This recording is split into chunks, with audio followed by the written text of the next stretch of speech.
अस्सलाम वालेकुम। शहनाज के किचन में खुशामदीद। आज मैं आपसे कोयटा की चाय की रेसिपी शेयर कर रही हूँ जो बहुत ही जायके की बनेगी। सर्दियों की स्पेशल रेसिपी है और ये ज़रूर देखिएगा आप पूरी रेसिपी मेरी। चलें अब मैं चलती हूँ रेसिपी की तरफ।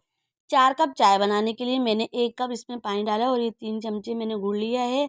ये मैं कोयलों पे बना रही हूँ चाय, आप चाहें तो चूल्हे पे भी बना सकते हैं, लेकिन कोयलों पे जो टेस्ट आएगा इसका बहुत ही अच्छा आएगा।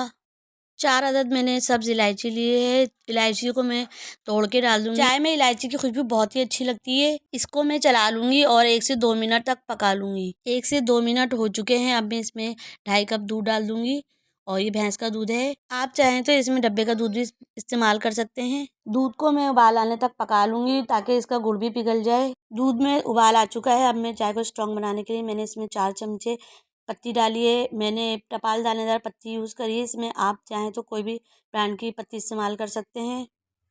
पत्ती को मैं अच्छे से मिक्स कर लूँगी और इसको 3 से 4 मिनट तक पका लूँगी। चाय को मैं अच्छे से फेंट लूँगी। चाय को फेंटने से इसका कलर भी अच्छा आता है और इसका जायका भी बढ़ता है। चाय को पकते हुए 3 से 4 मिनट हो चुके हैं। इसमें अच्छे से उबाल भी आ चुका है और इसका कलर भी अच्छे से आ चुका है। अब मैं इनको कप में निकाल लूँगी। चाय बहुत ही मज़े की बनी थी, आप ज़रूर ट्राई करिएगा।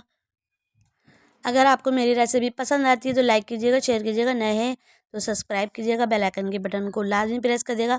इससे मेरी हर आने वाली वीडियो आपको पहले मिल सकेगी। अपना बहुत ख्याल रखिएगा। इंशाअल्लाह ताला मैं मिलती हूँ आपसे नई रेसिपी में। अल्लाह हाफ़िज़।